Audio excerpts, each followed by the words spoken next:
Evet arkadaşlar, Didim Mesut Tatil Köyü'ndeyiz. Mesut Tatil Köyü'nde denize sıfır konumda 364 metrekare arsa payına sahip çok güzel bir villa inceleyeceğiz. Villamız 9+1, emsallerinden çok geniş ve büyük, 350 metrekareye yakın bir kapalı alanı var. Şu anda sitenin plaj bölümünden başladım. Yani girilebilir denize olan bölümünden başladım. Bakın burada güzel bir iskelesi var. İşte plajları, şezlongları, bunlar site sakinlerine ait. Şu arka kısımda, oraya doğru gitmeyeceğim. İnsanları rahatsız etmek istemiyorum. Bakın şu arka kısımda şimdi ben şöyle görünüyor mu kafe? Bakın orada bir restoran kafesi var. Orada işte alkollü alkolsüz içecekler, işte aperatif yiyecekler, balık vesaire de yapıyorlar diye biliyorum. Çok güzel bir tesis var. Şimdi şöyle içeri doğru yürüyelim. Aslında plaja girmek istiyorum ama insanlar şimdi yani uygunsuz olur. Uygun olmaz. Şöyle plaja doğru gideceğim. Bakın burada araç park yerleri müsait. Aracınızı getirip işte gölgelik yerlere koyabiliyorsunuz. Güneşleme alanları var, şezlonglar var. İşte soyunma kabinleri, duş alanları vesaire hepsi var. Burası Didim Mesut Tatil Köyü sitesi. Didim'in en eski sitelerinden biri. Sanırım 40-50 senelik bir site. Yani benim de çocukluğumun geçtiği çok sevdiğim güzel bir site. Site sakinleri yani nasıl derler? Hepsi kalbur üstü. Evin fiyatını söylemedim. Evin fiyatı 26 milyon TL. 26 milyon TL'den ciddi alıcılarla bir pazarlığı da var. Bakın denize buradan bile girsek, işte buralar şu anda taş alan ama denizin içerisi çok güzel, tertemiz. İşte bu nasıl, işte bu kestane, diken miken dedikleri şeylerin olmadığı çok temiz bir site. Çok temiz bir sahil. Bakın şöyle, ben insanları rahatsız etmemeye çalışıyorum ısrarla ama bakın size de göstermem lazım bunları. Arkamda görmüş olduğunuz plaj. Şimdi bu plajda biz videoya başladık. Evin özellikleri: 364 metrekare arsa payı var. 9+1 kalabalık aileler için birebir. Fiyatı 26 milyon TL. Şimdi evin içerisinde videoya devam edeceğiz. Buyurun eve geçelim. Evet, evimizin bahçesinden videoya devam ediyoruz. Az önce sahildeydik. Orası evin, yani bu sitenin plajı. Normalde burası önceden kooperatifti. Kooperatif bozuldu. Şimdi herkes artık müstakil. Sitenin güvenliği vesaire her şey var zaten. Bunlardan bahsettim. Bakın evin 323 metrekare arsası var. Özür dilerim. 363 metrekare arsası var. 363 metrekare arsa yani şurada bir yerde bitiyor. Resmi olarak şu benim bulunduğum yerde falan bitiyor. Bu ön tarafı yeşil alan. Ya burada bir ecri misil falan ödenmemiş ama bütün siteden bu ön sıradaki bu gördüğümüz bütün evler bunu yapıyor. Buralar hazineye ait yeşil alan. Burası site olduğu için buraya bir park vesaire de yapılmıyor. Sitenin kendi içerisinde, yani site kooperatif olarak kurulduğunda kendi içerisinde buraya zaten park vesaire yapmışlar. O yüzden yani nedir, işte bu alanı kendileri kullanmışlar.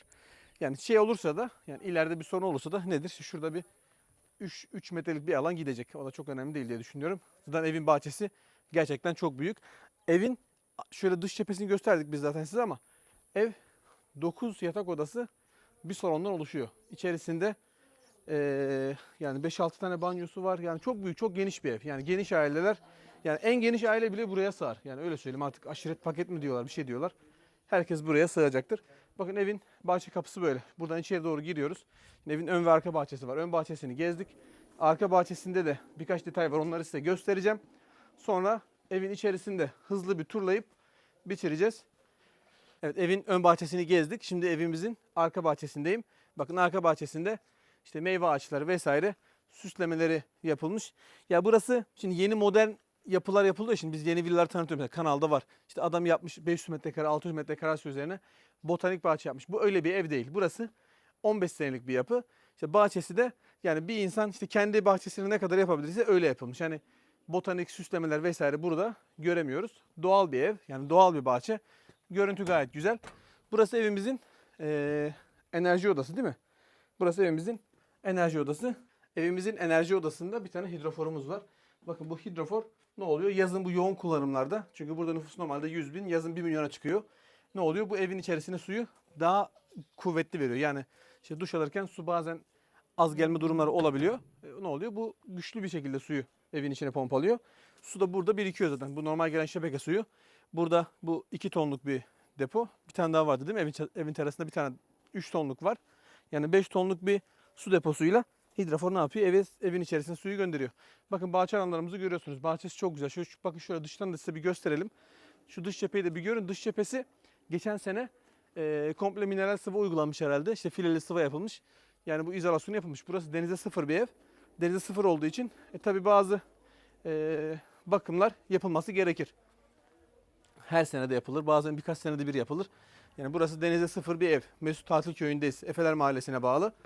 Didim şehir merkezine 3 kilometre diye tahmin ediyorum. Didim şehir merkezine 3 kilometre mesafede. 363 metrekare arsa payı var. Tam müstakil. Yani etrafımız komple açık. 9 yatak odası var. Şimdi evin bakın içerisine doğru geldim ben. Hızlı bir şekilde geldim ama Serhat oraları bize göstersin. Şimdi evin veranda alanında işte ön bahçe ve deniz manzarası var. Burada bir barbekü alanımız var. Serhat size deniz manzarasını gösterirken bakın ev gerçekten çok büyük. Serhat sen diyor ya işte Sinan'a çok teşekkür ederim de şu anda dış cepheyi gösteriyor. Onun gibi oldu değil mi? Evet, evimizin verandası yani balkon veranda. Çünkü geniş bir alan. Balkon desek balkona ayıp olacak. Veranda desek veranda ama çok güzel bir alan. Bakın bahçe alanı çok güzel. Deniz manzaramız her odadan var. Yani her ön cephedeki bütün odalardan var. Denizi görüyoruz. Şimdi evin içerisine doğru da girelim. Şimdi evde tabii aile de burada. Onlara çok rahatsız etmeden hızlıca bitirelim videoyu.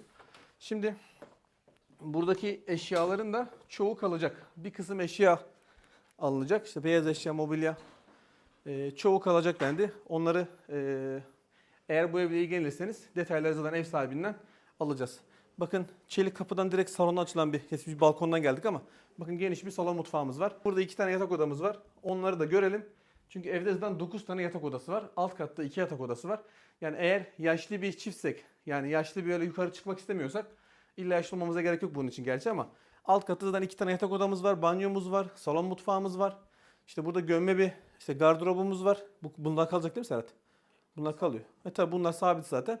Yani mobilyanın çoğu kalacak. İsterseniz mobilyalı almıyoruz derseniz bir fiyatta bir değişiklik olmuyor. Çünkü bunlar zaten evin içerisinde bırakılacak. Yani götürmeyecekler. Aile çünkü şehir dışına gidecek burayı satarsa.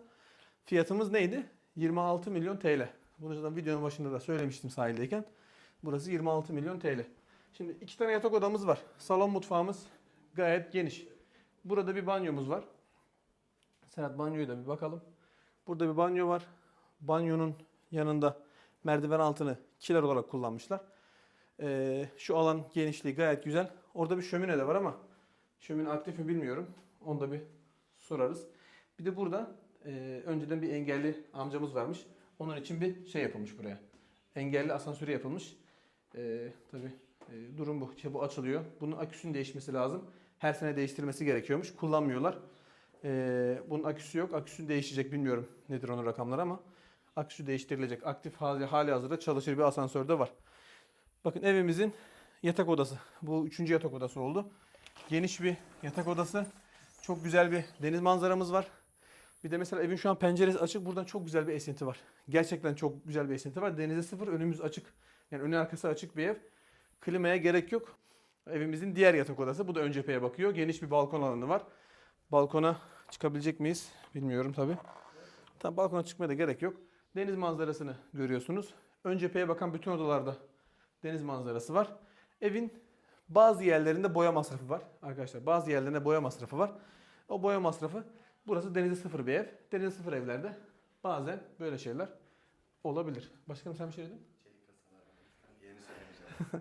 Evimizin 2 tane yani orta kattaki 2 yatak odasını gezdik.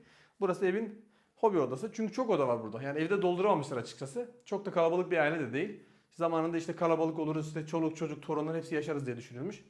Tabii o hayal gerçekleşmemiş. Bir de evimizin içerisinde 2 tane çelik kasa varmış. Çelik kasa varmış. Başkanım yerini doğru tahmin edene komisyon indirim yapacağını söylüyor. Serhat arkadaşım. Burası evimizin işte herhalde ne oldu? 4. mü yatak odası? 5. yatak odası oldu. 5. yatak odası oldu. Burada bir oda daha var. Ama bu oda ne olmuş? Kuşlara. İşte kuşlar var burada. Kuşlar ayrılmış. Hemen çıkayım buradan. Çok detaya girmeyelim. Bunun genişliği de gayet güzel. Bir de kuşlara müzik açmışlar. Şarkı da çalıyor odada. Evimizin orta kattaki ortak kullanım banyosu. Odalarda ebeveyn banyoları vardı. Oraları biraz hızlı geçmiş olabilirim. Evimiz 9 yatak odasından oluşuyor. O yüzden biraz hızlı geçiyorum.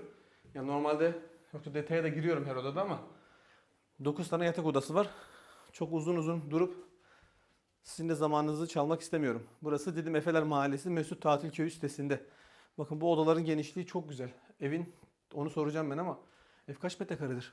250 mi? 300'ün üstünde. 300'ün üstünde bir metrekaresi var. Yani ev gerçekten çok büyük. Bakın kaçıncı yatak odası oldu? 8. yatak odası. Bu evimizin 9. yatak odası.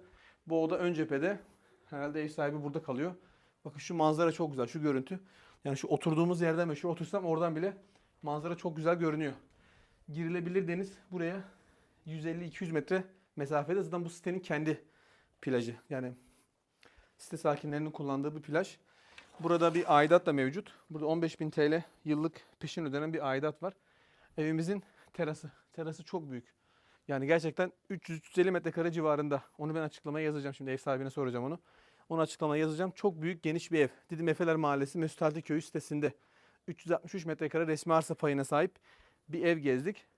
Evimiz denize sıfır. Emsali olmayan bir ev. Bu evle ilgili beğendiğiniz ya da beğenmediğiniz kısımları lütfen yorumlara belirtin. Bu evle ilgili bilgi almak isterseniz de numaram aşağıda mevcut. Oradan bana ulaşabilirsiniz. Bir sonraki turda görüşmek üzere.